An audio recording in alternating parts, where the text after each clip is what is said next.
2023년 6월 10일 월요일 로마서 8장 31절에서 39절 말씀을 묵상합니다. 구원 영역에 속한 성도의 삶을 성령을 중심으로 설명한 바울은 여기서부터 구원의 확신에 대해 다룹니다. 바울은 또다시 수사학적 질문으로 복음을 풀어냅니다. 먼저 31절에 그렇다면 우리가 이 일들에 대해 무슨 말을 하리요? 라고 질문합니다. 바울은 지금까지 이미와 아직, 현재와 미래라는 시간 속에 이중 정체성으로 사는 성도의 탄식과 그에 대한 미래의 소망과 성령의 도움을 설명했습니다. 이제는 구원의 확신에 대한 본격적 설명을 진행합니다. 첫 주제는 성도를 정죄하고 대적하는 상황에 대해서입니다. 우선 이런 상황에 대해 두 가지 이해가 필요합니다. 첫째, 본문의 상황은 죄와 죽음의 영역과 사탄의 영향력 때문에 생기는 형상입니다. 예수님은 십자가와 부활로 이런 세력에서 구원의 길을 열었습니다. 하지만 완전한 구원과 승리는 예수 그리스도의 재림과 심판 때에 가능합니다. 그때까지 이 세력들은 여전히 존재할 것이며 그 영향력은 성도들을 끊임없이 유혹하고 정죄할 것입니다. 설상가상으로 성도 역시 자신의 연약함으로 믿음이 주눅들거나 위축될 가능성이 있습니다. 이 모든 상황은 이미와 아직으로 겪을 수 있는 실제입니다. 둘째, 여기서 말한 상황은 성도의 잘못으로 빚어진 결과가 아닙니다. 물론 구원 가정 안에 있는 성도도 죄를 범할 수 있습니다. 몸이 아직 부활을 경험하지 못한 채 세상에 속해 있기 때문입니다. 하지만 본문의 경우는 성도가 죄를 짓는 상황 암시가 없습니다. 오히려 본문의 경우는 새 영역에서 하나님과의 관계를 정상적으로 맺고 살아가는 것을 염두에 두고 있습니다. 그렇기 때문에 이 부분을 구원 가정에 참여하기에 모든 행위든 다 용서된다고 말하는 방종의 삶에 대한 면책 근거로 사용할 수 없습니다. 오히려 정상적으로 신앙생활을 하는 성도에게 힘을 주기 위한 설명입니다. 정죄와 대적하는 문제에 대한 바울의 대답이 문답식 대화법으로 제시됩니다. 그가 제시하는 문제 해결의 열쇠는 하나님과 예수 그리스도의 사역으로 세 가지 차원으로 답합니다. 첫째, 성도를 향한 하나님의 은혜입니다. 즉 하나님이 성도 편이기에 누구도 대적할 수 없다는 것입니다. 이를 위해 바울은 또 다른 수사적 질문으로 하나님이 성도의 편이라는 증거를 제시합니다. 그것은 하나님이 아들 예수 그리스도를 아끼지 않고 우리 모두를 위해 내어주신 것입니다. 한마디로 하나님이 예수 그리스도를 속죄 제물로 삼아 사람의 죄 문제 해결 과정을 진행했다는 말입니다.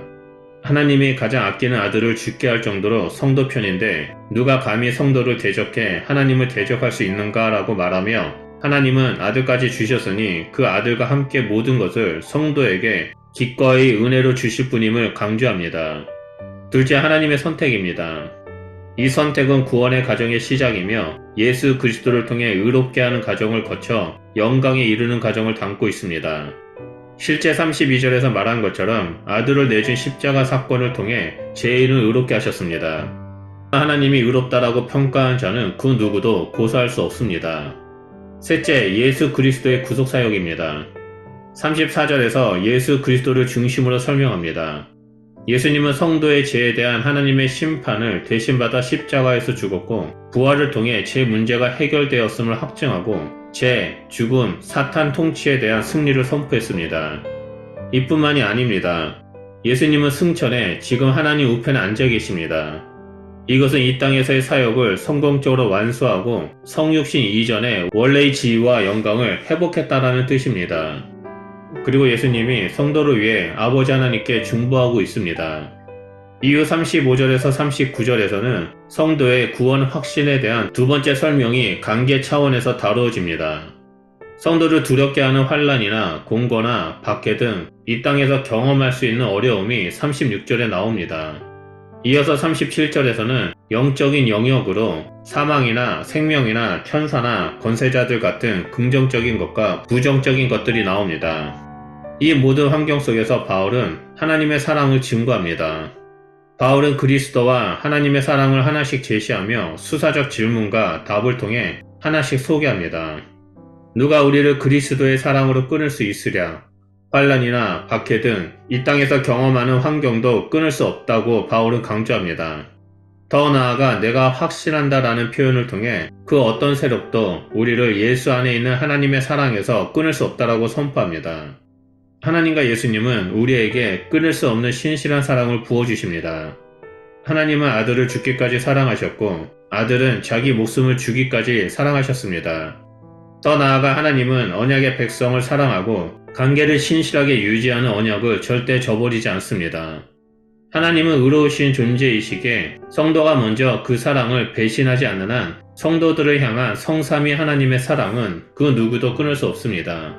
구원이 완성되는 그날까지 몸의 속량을 받아 부활의 몸을 입을 때까지 그 영광을 받기 전에 모든 사람에게는 다양한 고난이 있습니다. 때로 하나님의 사랑이 의심될 때도 있을 것입니다. 하지만 고난이 하나님의 사랑이 못 미쳤다는 증거가 될 수 없습니다. 우리가 고난을 당하는 그 순간에 주께서 우리와 같이 고난을 당하셨기 때문입니다. 그것이 바로 십자가의 사랑입니다. 예수님은 십자가의 사랑의 힘으로 이미 승리를 이루셨고 이제 우리가 그 승리를 받아 누릴 차례입니다. 우리는 하나님의 사랑을 믿고 그 사랑에 나를 온전히 맡겨야 합니다. 하나님의 사랑은 우리에게 최후의 보루이자 안식처입니다. 기도하겠습니다. 하나님, 우리에게 하나님의 그 놀라운 사랑을 부어주셔서 감사드립니다. 그 어떠한 것도 우리를 향한 하나님의 사랑을 끊을 수가 없음을 또한 이 시간 선포합니다.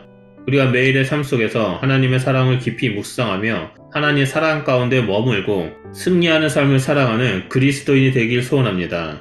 하나님, 계속해서 우리에게 성령의 충만하심과 또한 하나님의 사랑을 충만하게 부어주셔서 예수 그리스도와 손잡고 믿음의 길을 걸어가며 표대를 향해 달려나가는 주의 백성이 될 수 있도록 인도하여 주시옵소서.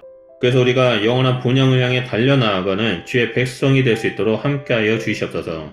감사드리며 예수 그리스도 이름으로 기도드립니다. 아멘.